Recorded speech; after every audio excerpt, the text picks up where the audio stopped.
છે મદદની સીડી. ચોમાસાની ઋતુ હતી. હળવો વરસાદ વરસી રહ્યો હતો. તેવામાં એક કીડી અને તેનું બચ્ચું પુલ ઉપરથી ધીમે ધીમે ચાલ્યા જતા હતા. સામે છેડેથી એક મહાકાય હાથી ચાલ્યો આવતો હતો. હાથીને જોઈને કીડીનું બચ્ચું મમ્મીને કહેવા લાગ્યું, મમ્મી મમ્મી જો તો ખરી, પેલા હાથી દાદા કેવા મોજથી ચાલ્યા આવે છે. તેનો પગ આપણા પર પડી જશે તો આપણા તો રામ રમી જશે. કીડીબેને કહ્યું, તું ચિંતા ના કર, હાથીભાઈ તો ખૂબ દયાળુ છે, તે એવું કાંઈ ના કરે. એટલામાં તો હાથીભાઈ સાવ નજીક આવી ગયા. કીડીબેને કહ્યું, હાથીભાઈ જરા જોઈને ચાલજો, અમને કચડી ના નાખતા. હાથીભાઈએ કહ્યું, કોઈ વાંધો નથી કીડીબેન. હાથીભાઈ તો આગળ ચાલ્યા ગયા. બચ્ચું તો ખૂબ જ ખુશ થયું અને કહેવા લાગ્યું, હાથી દાદા આજે તમે અમને જીવત દાન આપ્યું છે, તો અમારા જેવું કંઈ કામ પડે તો ચોક્કસ કહેજો, અમે પણ તમને મદદરૂપ થઈશું. હાથીભાઈ તો મનમાં હસવા લાગ્યા.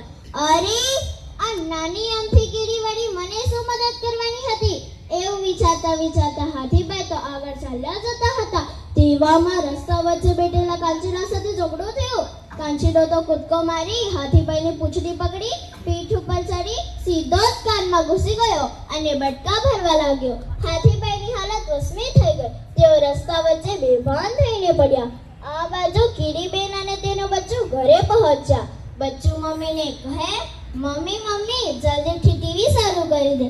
કીડીબેને તો ટીવી શરૂ કરી. ટીવીમાં સમાચાર આવતા હતા. એમણે જોયું તો હાથીભાઈ રસ્તા વચ્ચે બેભાન પડ્યા છે.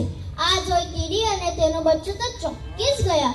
અરે આ તો પેલા હાથી દાદા લાગે છે, એમને શું થયું હશે? કીડીબેને કહ્યું, બેટા મારે એમની મદદે જવું જ જોઈએ છે. કીડીબેન તો તરત જ ઘટના સ્થળે પહોંચ્યા અને ઉતાવળે હાથીના શરીર પર ક્યાં ઈજા થઈ છે એ શોધવા લાગ્યા. તપાસ કરતા એમને માલુમ પડ્યું કે હાથીભાઈના કાનમાં ઈજા થઈ છે. અરે કાનમાં તો કાંચીડો ઘૂસી ગયો છે, તેથી જ હાથીભાઈ બેભાન પડ્યા છે. કાનમાંથી કાંચીડાને બહાર કાઢી દઈશું તો હાથીભાઈ બચી જશે.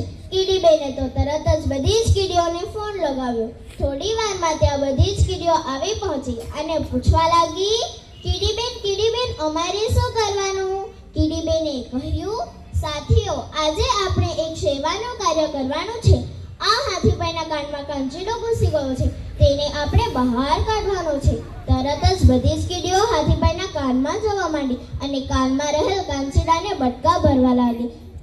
ઓચિંતો હુમલો થયો. કાંચીડો તો બેભાન થઈ ગયો. પછી બધી જ કીડીઓએ એક સાથે જોર કરીને હાથીભાઈના કાનમાંથી કાંચીડાને બહાર કાઢી. એક કીડી ઊંચા અવાજે બોલવા લાગી, 1 2 3 4 કાઢો બહાર. 1 2 3 4 કાઢો બહાર.